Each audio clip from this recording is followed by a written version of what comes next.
I never thought that trusting someone could change my life forever.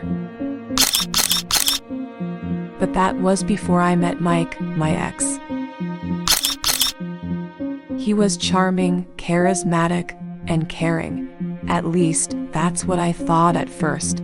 I fell for his sweet talk and his promises of a future together, without realizing that he was manipulating me into doing what he wanted. It all started when I went to his apartment for a party.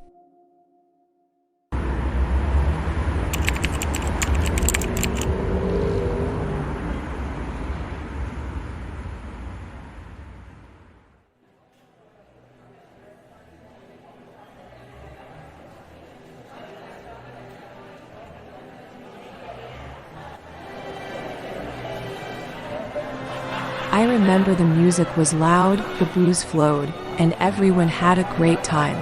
I was dressed in a short white dress and heels, feeling confident and happy to be there with Mike. We danced, laughed, and talked to his friends until I felt tired and wanted to go home. But he insisted that I stay a little longer and have a drink with him on his balcony. That's where he showed his true colors.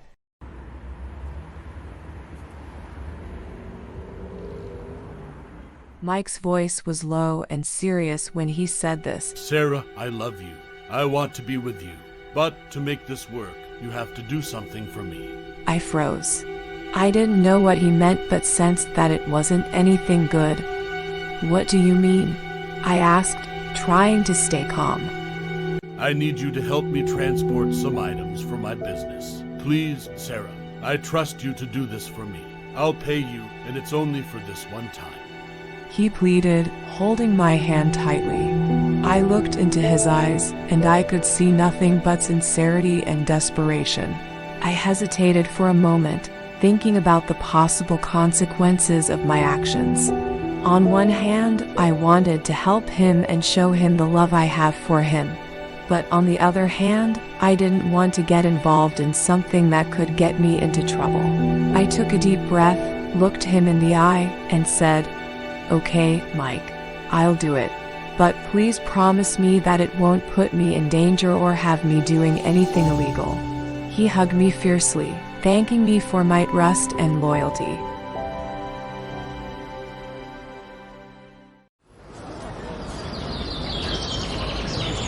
The next day, I met one of his friends who handed me a bag and told me to transport it to a certain location and leave it there.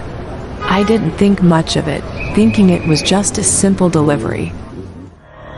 But as soon as I handed the bag to the man waiting for me, he pulled out a gun and pointed it at me. You are under arrest for drug trafficking. You have the right to remain silent. The man said, handcuffing me and dragging me into a police car. I couldn't believe what was happening. I was innocent, and yet I got caught up in this mess because I trusted someone who didn't deserve it.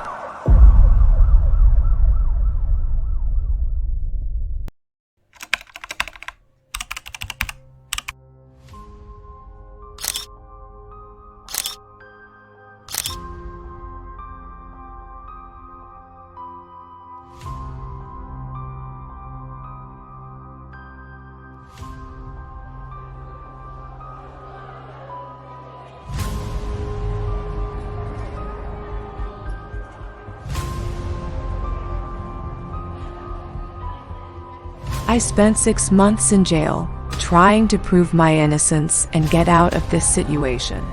The trial was long, and the evidence against me was overwhelming. Mike had disappeared, leaving me to take the blame for his crimes and the people he used to work for. Finally, the day of the trial came, and I was nervous, but hopeful that justice would be served. Mike showed up at the last minute, wearing sunglasses and looking down. He didn't say a word, but his presence was enough to make my heart race with anger and sadness. The judge asked me to make a statement, and I started telling my story, trying to convince them that I was a victim of Mike's schemes. But as I was speaking, Mike stood up and blurted out, She's lying. She knew what she was doing. I never forced her to do anything. She liked the money and the attention. She's a criminal, just like me. His words hurt me more than I could express. He had betrayed me in the worst possible way. The judge looked at me, waiting for a response. I looked back, feeling defeated, but then something inside me changed. I realized that I was no longer the naive girl who trusted anyone blindly. I had learned a valuable lesson. Trust should be earned, not freely given. And when you do give your trust, it has to be to someone deserving of it. I looked straight ahead and said with conviction, I trusted Mike because I believed he loved me, but he used me to do his dirty work, and then left me to face the consequences. I'm not a criminal, Your Honor. I made a mistake trusting him, but I have paid for it. I hope that you can see the truth in my words and give me a second chance to prove that I am a better person than this.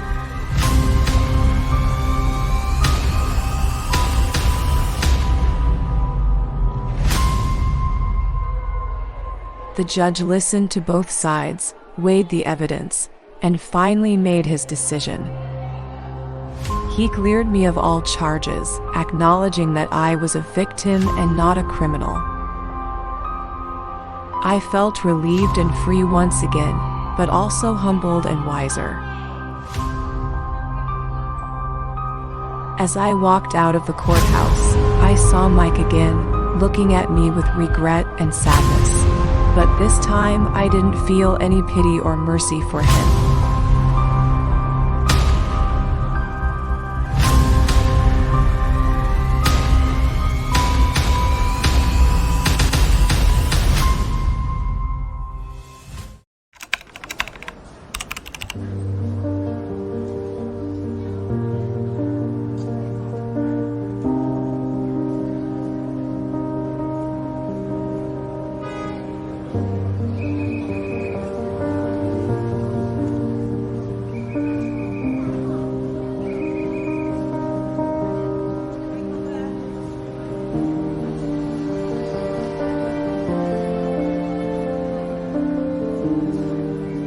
I had learned my lesson. We should always trust our own instincts and be careful who we give our trust to. It could mean the difference between living a life of regret and making the right choices that lead us to a better future. Good times bring good memories, and bad times bring good lessons, and I've learned mine.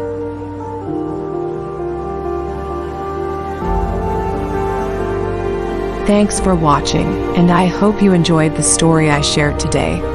If you have any personal stories or experiences that you'd like to share, please leave a comment below.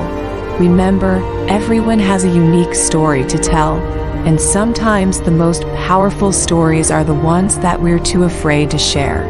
So, don't be afraid to be vulnerable, embrace your story, and let's continue to connect through our shared experiences. Don't forget to subscribe and hit the notification bell to be notified when I post new videos. Take care and see you in the next one.